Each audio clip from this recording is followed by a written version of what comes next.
much fun is this? Sheep hunting with backpacks. Yippee, yippee, yippee ki-yay. It didn't happen, we didn't get the sheep. And now it's a blizzard and we don't know where the sheep went. But we saw a 3-year-old ram, 2 ewes and a lamb. And, I don't know, I guess we got about 10 miles to go or something to get to some firewood. We're almost out of food and we don't have a map. We don't know where we are. Yeah.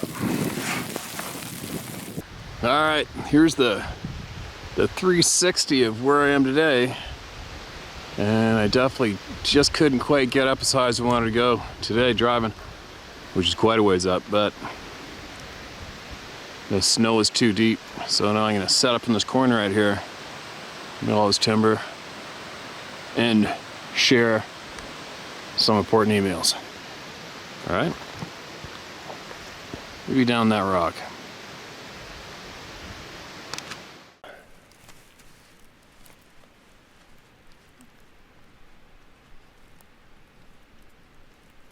Holy mosquitoes, unbelievable. You're like breathing these things and eating them. It's nuts. But anyway, where am I?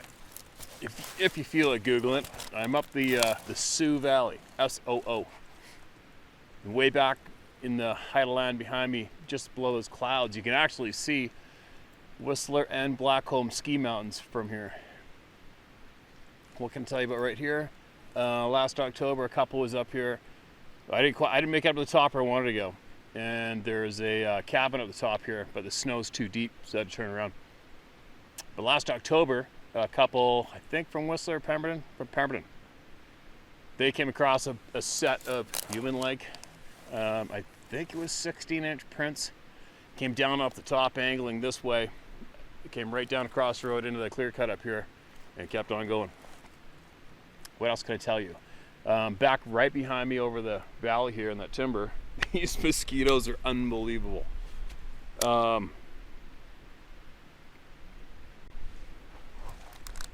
You know, back behind me across the valley in that timber, I've done a lot of hunting around here, a lot. And a friend of mine, great boxer, actually he's got a degree in psychology in a long time, real good friend, and he was running on a logging road back over that timber, and something was paralleling him in the timber, and it scared the shit out of him. Meanwhile, he grew up in frickin', was it Dublin? They're blowing each other up forever. And it takes a lot to spook him out about anything. And he was really spooked out bad. He said this thing, whatever it was paralleling him in the timber, smashing the shit out of the trees as he was running out. But that's all I can tell you for here now. And I think I might move maybe. Well, we'll see how it goes. These mosquitoes are unbelievable right here. We'll see how it goes. I might move out here because this is just insane. This is insane. These mosquitoes, and I already sprayed a bunch of bug stuff all over my face and head, and they are clouding up my nose and my mouth. I don't know if you can see them. Holy, unbelievable. What are they eating? That's what I don't understand with these little bastards. What the hell are they eating up here? There's so many of them, there's nothing to suck the blood out of. This is amazing. Let's see if I can fight through it. We'll never know. Because the lower you get, the thicker they're going to get too. But anyway, I've had a lot more,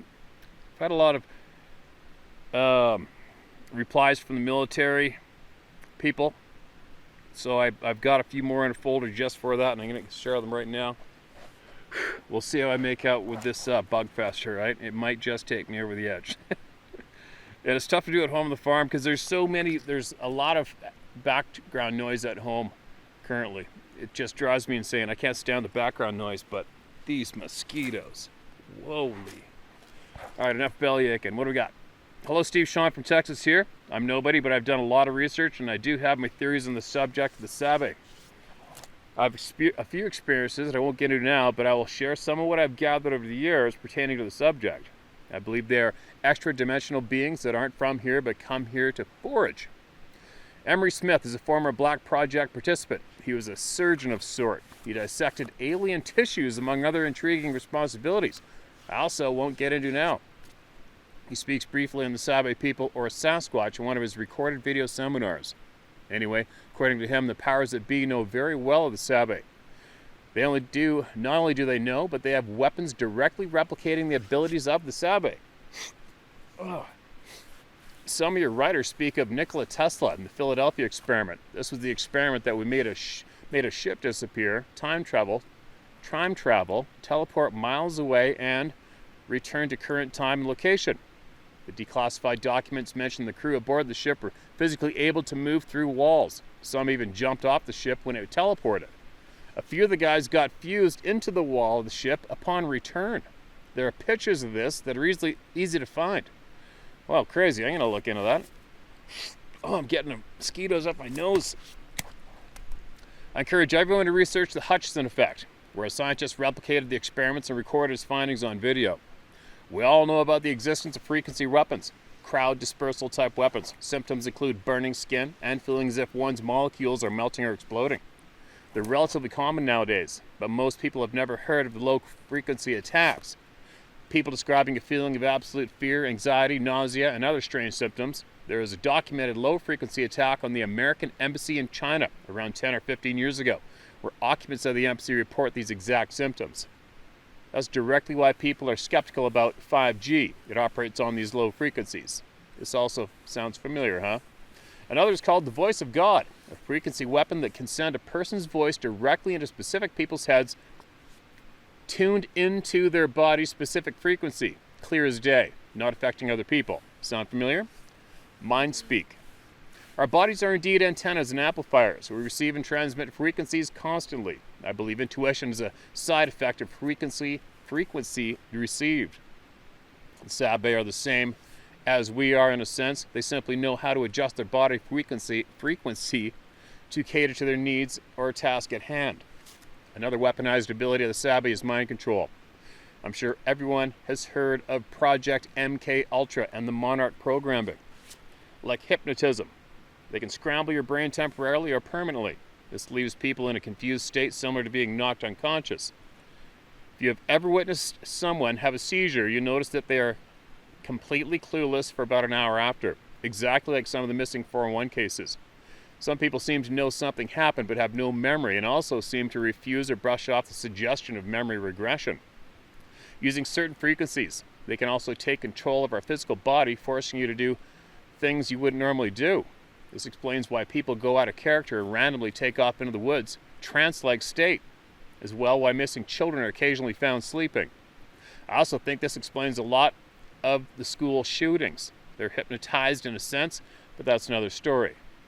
Although my knowledge of the Sabe is based on a theory, everything I mentioned regarding Tesla and frequency experiments / weapons is documented in declassified files. It's real stuff. That is why they cannot admit the Sabe exist. With the admission comes the knowledge that all of this that I mention is real. They can't have you finding out that they brainwash you and literally treat you as cattle and slave labor and have been for dozens of years. I do think there is an alliance of good guys currently fighting the evil that lurks in the shadow of this dimension. Fortunately for us, the Sabe are not party to the evil, although there is evil that resides in the forest. The Epic of Gilgamesh. The Epic of Gilgamesh comes to mind, where Gilgamesh and Enkidu go into the forest to kill the evil one, Baba. Enkidu was described as giant, hairy, wild man of the woods, and his best friend Gilgamesh was a giant man. This story is literally the oldest documented story that exists. It's from Sumerian text. It focuses on the brotherly bond between the two warriors, man and beast, fighting side by side. This is partly why I believe the Sabe to be a friend. I do know there is something evil out there. I think this story and the hundreds of stories alike encapsulates that fact.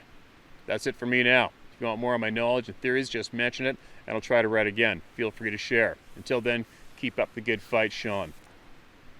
Okay, Sean, thanks for that, man. You've been obviously digging into a few things, down a few rabbit holes. And if you feel you know something or have something that should be focused on from the people and might help all of us, then send away, man. Send it all in. I will share it, and we'll discuss it, all right? I'm going to stick it out.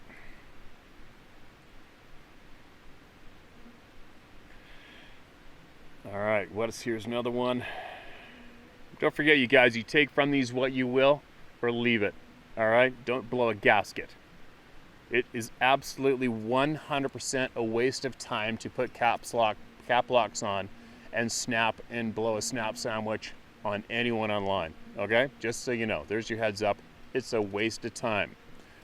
Take from these emails what you will, from these people what you will, or leave it. All right? It'll be way more helpful for yourself to attempt to govern yourself that way. All right? Online. I'm a 28-year-old special operations chief, retired recently. I would say that you're a very brave man and respect you very much.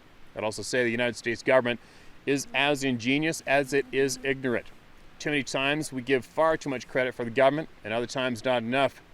Anyone that has carried a TSSCI with any PSP or SCI subcategory actions such as SI, TK, HCS, or any of the other subcategories of SCI, or anyone that has been read in and out of any type of special program will tell you that there are acceptable losses and acceptable decisions that can be made by field commanders and operators that may become leaked information. When you start dabbling in the world of intelligence, which is basically what you're doing, and please don't misunderstand me. I think what you're doing is great, right, and just. However, what cost are you willing to accept to gain access to the truth? Is it worth the loss of life? What you're doing here again is incredible, and I hope it helps a lot of people even more than it already has helped. But I would caution you, where dealing with these types of things, that bear in mind the government is the real monster here, and the real monster is far more dangerous than anything else you've ever dealt with. We're all just human beings and animals in this world, but just like the Sasquatch, we're all caged animals. It comes to the best known as the government. In summation, what I'm telling you is, please, I really enjoy your videos, so be smart, help people, but listen to some of these things that are being told to you when it comes to the world of intelligence, and pick the right path to walk down. I was in the military for 28 years and did the first Gulf War operation, Restore Hope, Operations Enduring, and Iraqi Freedom, and numerous operations in between. And it's weird to say that war can be just like a job in a lot of cases. However, the one thing that has always been odd or different or even dark has been the government and the intelligence department for the government. You can't even imagine the things that I've had to do and see. See mostly, thank God. However, Steve, please be careful. Don't dig too deep. And with all that cynicism, also bear in mind that if things do go wrong, and they do go bad, we have great people in this world that will stand up and fight against injustice and evil. Who knows, maybe we'll be standing side by side with Sasquatch. I guess the greater evil, believe me, I believe I've seen, and its name is government. Well, I totally understand what you're saying, man. Totally get it. And I think, like I said, I made a post on the community page earlier that I think it's possible.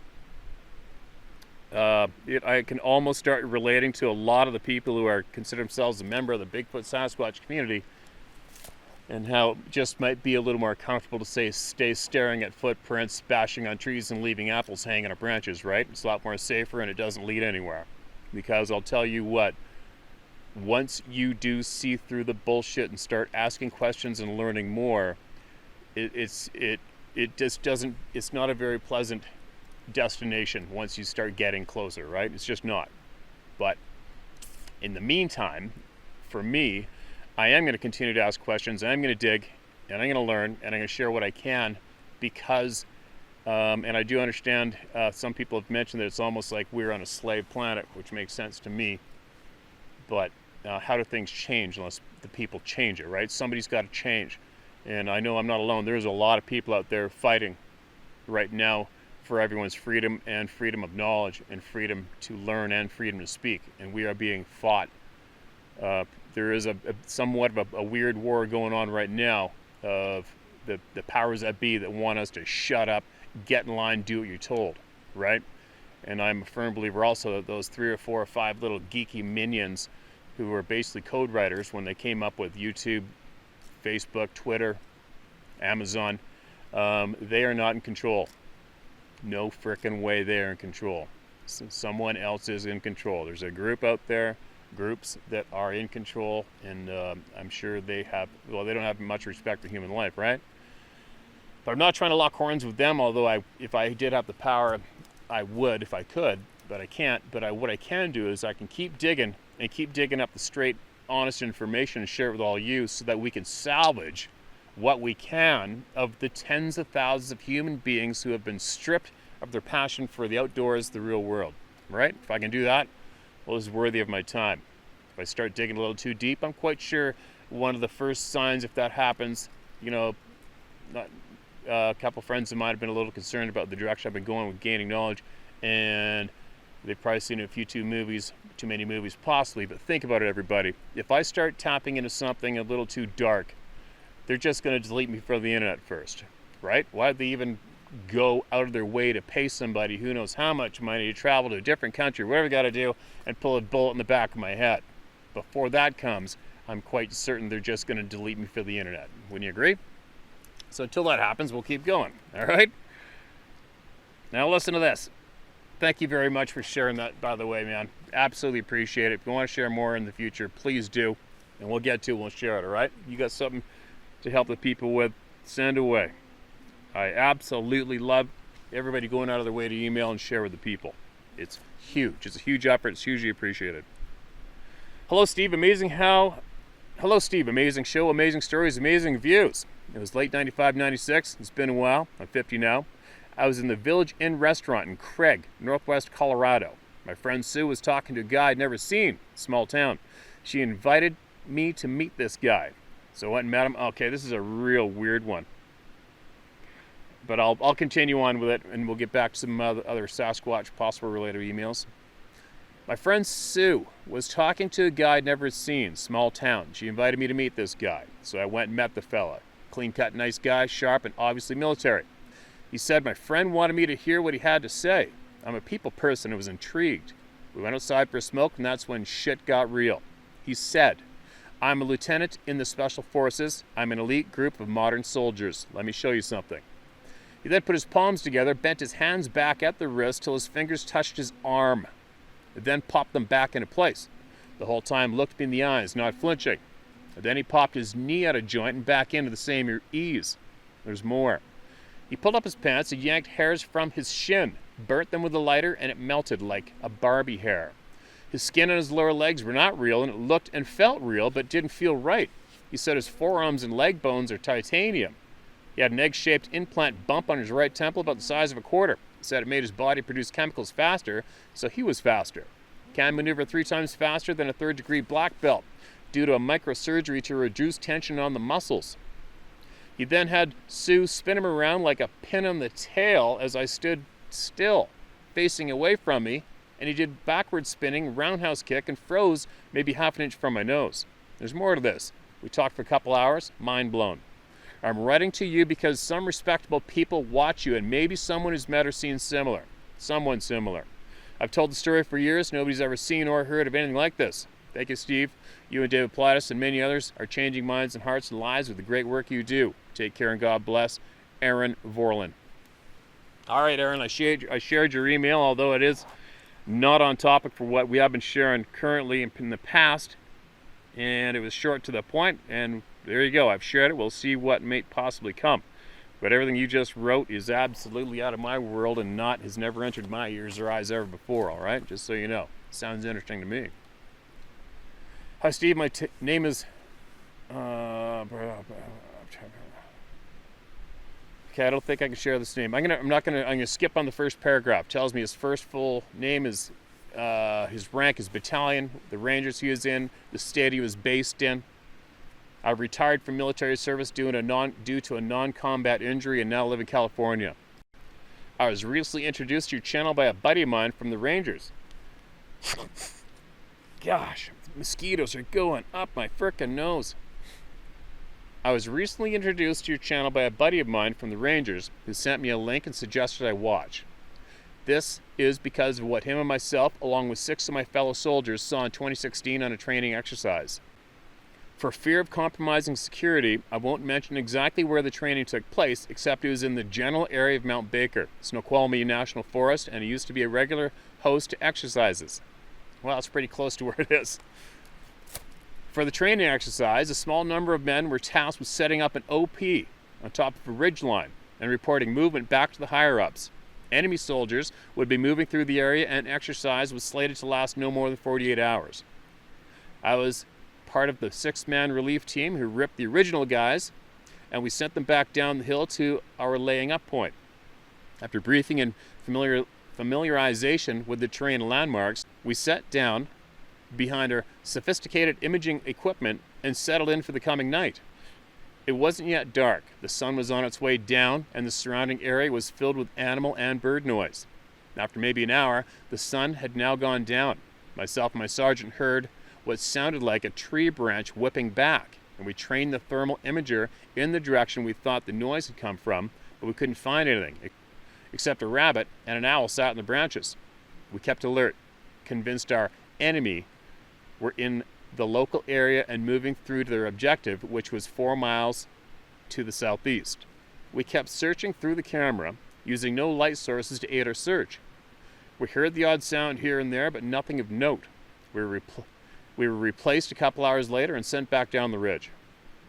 About 4 a.m., we were awoken and briefed that the enemy had been spotted and we were to set an ambush following our observation team's instructions.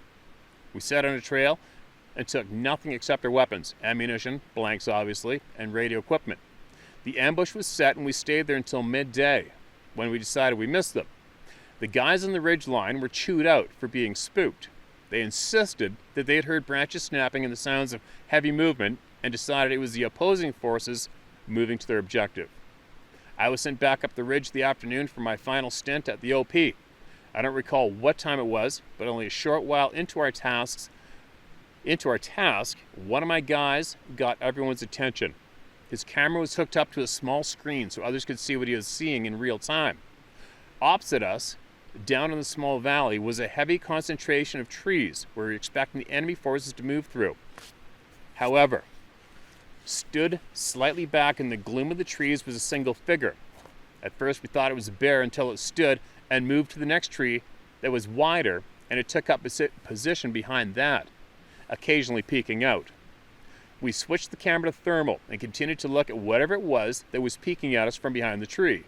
We made notes as we would on operations like this, as we believed it was a scout doing a RECCE, R-E-C-C-E, ahead of the main force.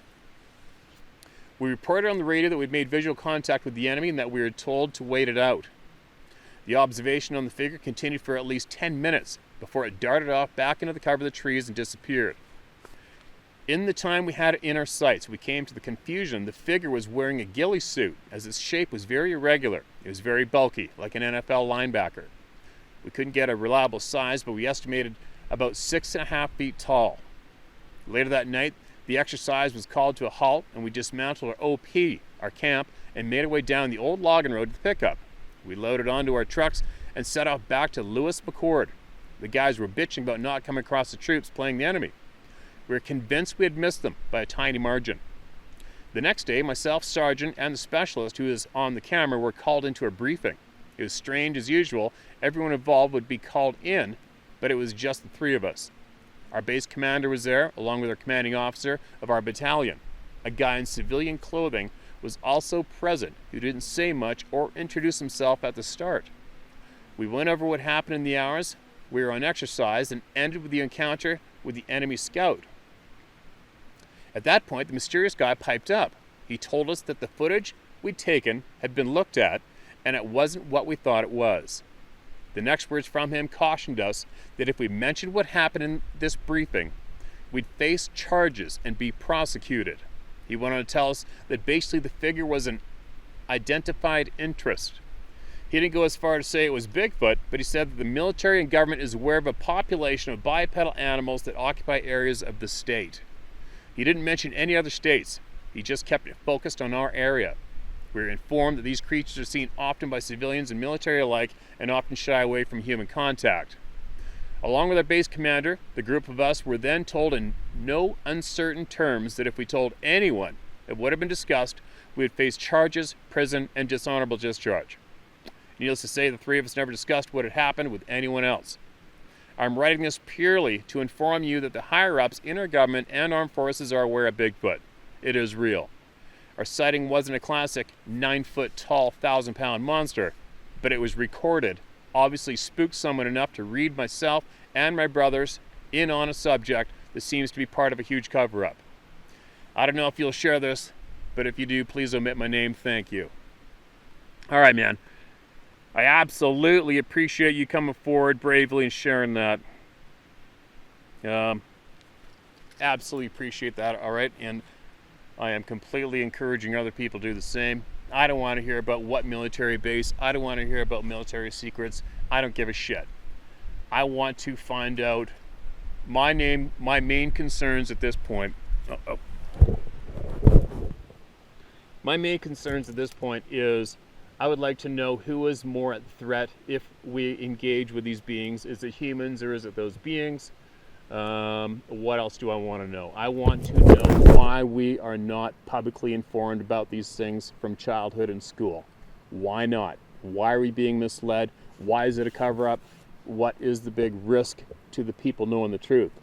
But the distance I've come now is very obvious that we are kept in the dark about much. It's very obvious that the majority of the population is looked at as basically just a herd of labor cattle, as far as I'm concerned. And that easily explains why we're not informed, honestly, of what's going on with our true reality. Do I want to continue going forward and come up with the honest answers? Yeah, I do. And yeah, I'm going to come up with them. I've got a lot more new ones than I haven't had previously. That is for certain.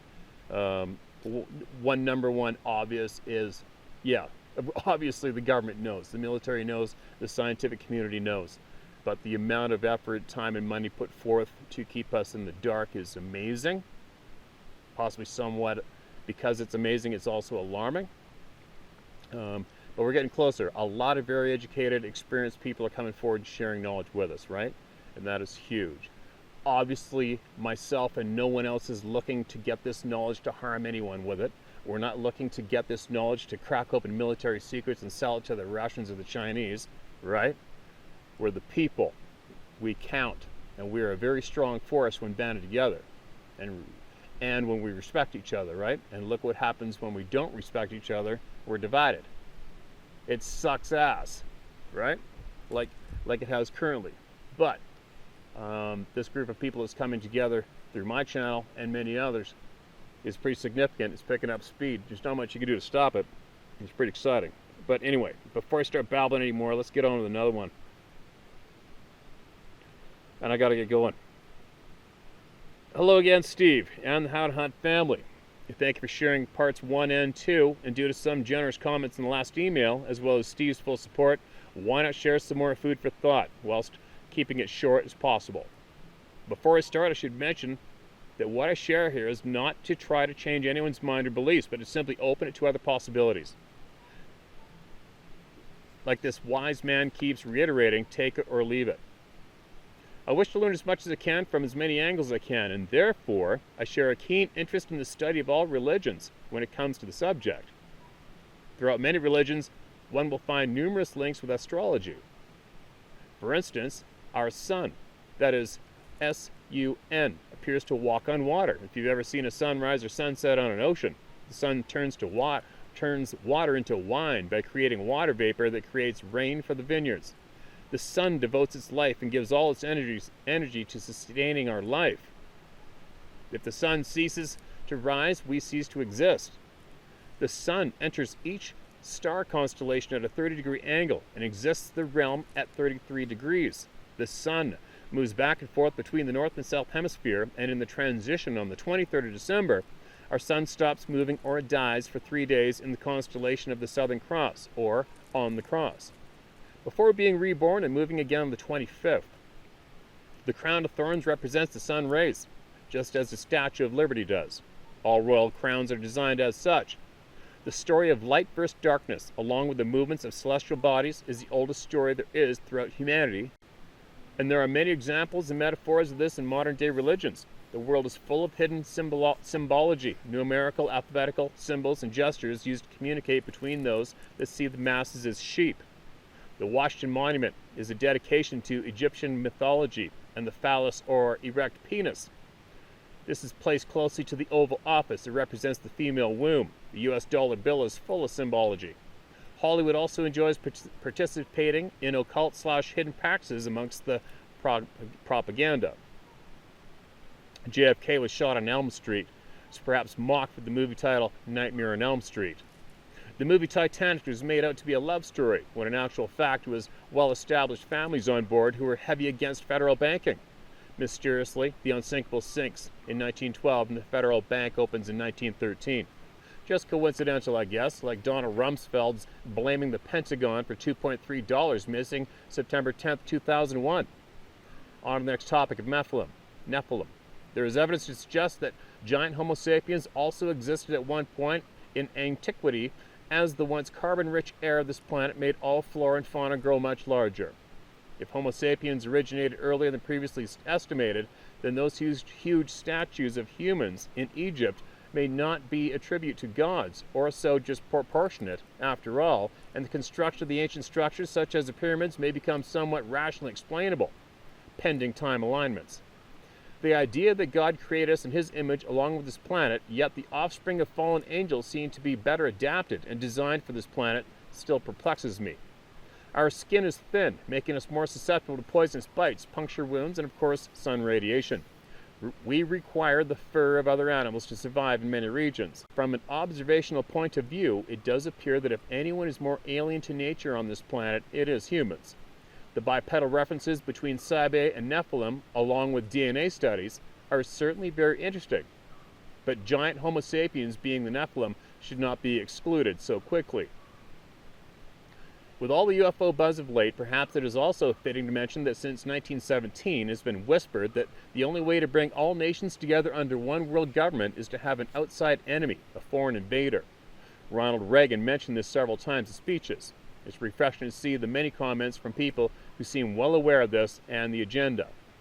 For those interested, here are just a few of many people that have dedicated their lives to sharing invaluable knowledge and improving humanity, in which case some have paid the ultimate price for.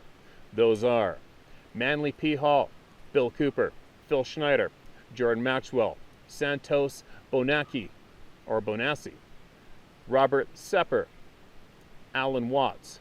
Just to name a few of the brilliant minds that are now available to us all at the simple swipe of a finger. Apologies if this email jumps around, but all these dots help create a far more defined picture. It was also not my intention to take anything away from the life-changing encounters people are sharing. If anything, I hope this inspires more intelligent people to share their own thoughts. This is where the power is at, the round table. Take care, everyone. Until the next time, cheers, Scott. Scott, appreciate it, man. Love it. And like I was mentioning earlier, it's just beyond me once you start digging and finding out answers and seeing through the bullshit. Like I said, when I first came out and I was frustrated with the people who are representing this topic predominantly, how the hell does anyone or more persons stay staring at footprints, banging on trees and hanging apples in the night and not allow their brains to carry on forward? I don't get it. It's such a dead-end circle, that circle. So many intelligent people dedicated their lives to that circle and died, and they never busted out of that circle. I don't know why so many people don't see it. Why can't you just see that? Why do you not go forward? Why does this topic not clearly lead you forward and out of that circle to keep going and gaining more knowledge? Why not? It leads to so much more. But like a few people in the military warn me, once you get too close, bad things can happen. And is it worth it? And is it possibly much safer to hang apples on tree branches, bang on trees, and whoop in the night and look at footprints? I guess it is for some, obviously for many. But it gets pretty boring for me after about 2 hours when all this other information pops up in your face as a result of focusing on what is real, what's factual, and what's being suppressed and what's intentionally being kept from us, right? Hello, Steve. My name is not important. However, exposing this topic to the masses of innocent civilians is paramount. You can use my first name, Sean. Regardless, they will indeed know who wrote this email anyway. At this point, the only thing that they can do to me personally is kill me, and I'm afraid of that. Actually, I welcome it, because these sons of bitches have taken everything from me after a long and distinguished career as a government contractor. Why most of us don't come forward. That being said, that's another story. I'll leave it alone for now. First off, Steve, I want to thank you for just being you, and I won't get into details, but enjoy the company of those who've grown tired of all the encompassing bullshit. The doubters are exactly what the controllers want. Two kinds of people. The small-minded, lacking discernment, and then the ones with an agenda to further the false narrative. These are the people attacking your channel and, moreover, shitting on your community who take the time to email and share what they believe they have experienced. Here's some of what I know. Believe it, don't believe it, I don't give an F either way. I worked in the private sector, recon, surveillance, and intelligence. Taught tactical training to all branches of the U.S. military. I belonged to a team, classified, of civilian trackers for classified missions, foreign and domestic. A group all with different skill sets, however, some of the most deadly men on the planet. Our unit was briefed in January 2010 for what we already have become familiar with within these operations, tracking/targeting hybrid humanoids that are not apes. These humanoids are highly intelligent and outclass any human being on this planet.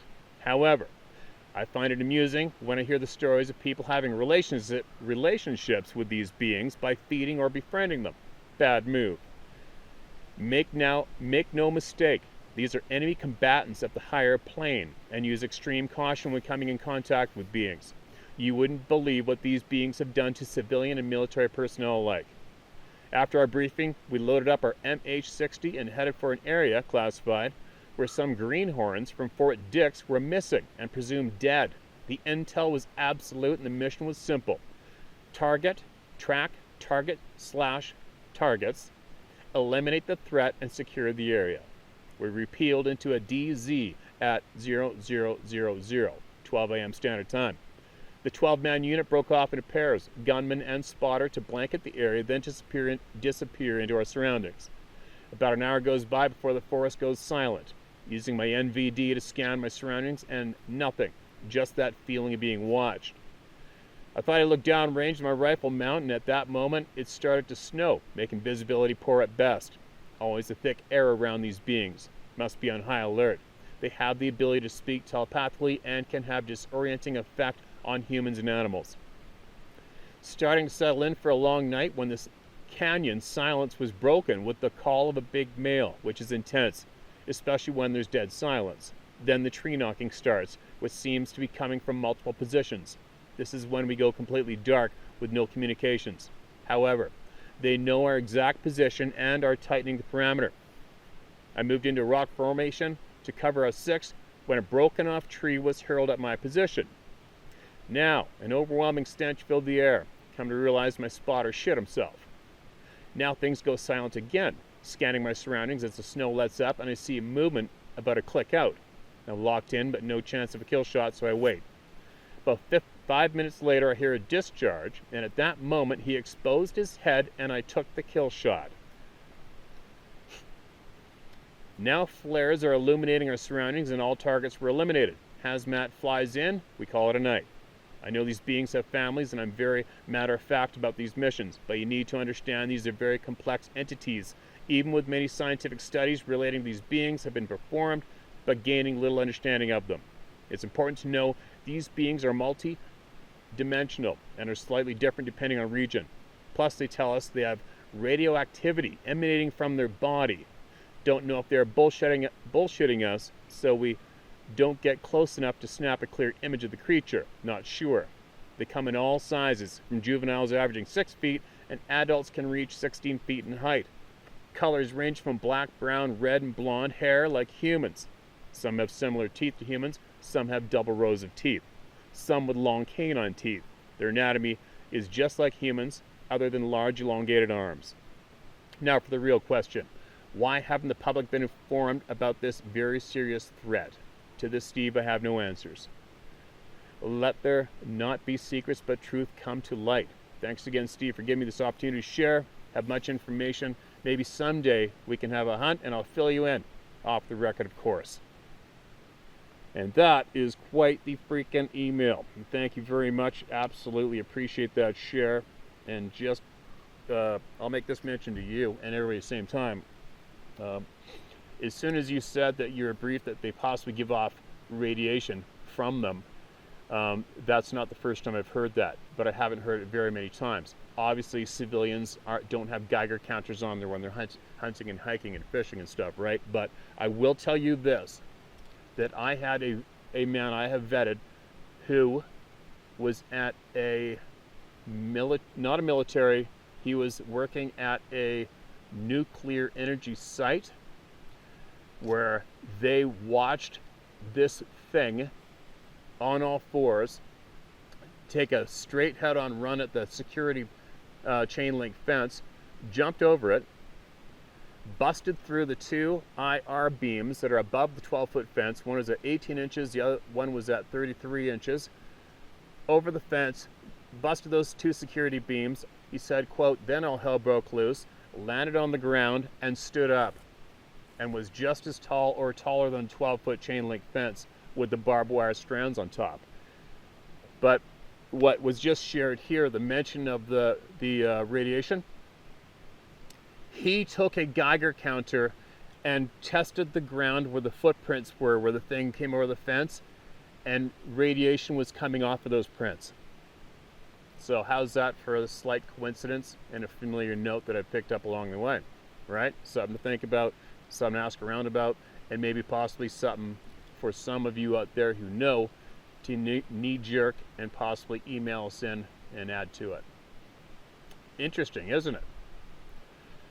But anyway, again, thanks for that huge share. If you want to tap into more intimate details of what you people saw and killed and how you got rid of them, or what happened to them after you killed them, that'd be interesting, or not. And I'm looking forward to more people reaching out and sharing with the round table of knowledge that the people are sitting around. Share my story at howtohunt.com, tell my story at howtohunt.com, and I'll get to it. And I think I've eaten enough bugs that I have to get going, right? And Sarah's been patiently waiting up there in the beast. I better get moving. So I was just up there, and I thought I would add in this and show you a view way down the side of the valley. It's old logging road, hasn't been used forever. Show you a couple views here. I might do later on one day. You see these meadows down here, you see them? See how green that is? There's a whole pile of moose running around down there. I think it might be interesting to this valley, these meadows go for miles all the way up to the head. I might take everybody in here shortly and climb up high and sit in glass and try to spot some moose and film them. Might be kind of cool. Your grizzlies in here, wolves, bears, all sorts of goodies. And of course, at the head of the valley has been way more sightings than down here at the other end. There's been a handful down here, but there you go. So I'd stop and give you guys that. Now I'm going home. Actually, I'll zoom in on some of that over there. I've ran around the forest, the timber chunks over there a few times too, actually. There's not too many chunks of forest I haven't been in around here over the years.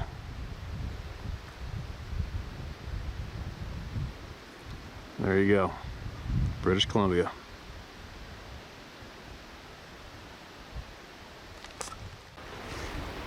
Here I'm a little lower. Now you can see how, well, you still can't see to the head of the valley, but the head of the valley is way up there more.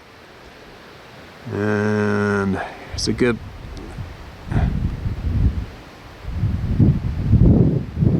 better idea of why there's moose all over the place down there. See all that green? All that green is willow. And they'll go bed down those islands of trees. And then they'll come out and just get lost in those fields of swamp and willow mosquitoes and just have a lovely time. I can't see right now, but you never know, I might be able to spot a moose on that screen by the time I get it back. But they're in there. There's a bunch down there.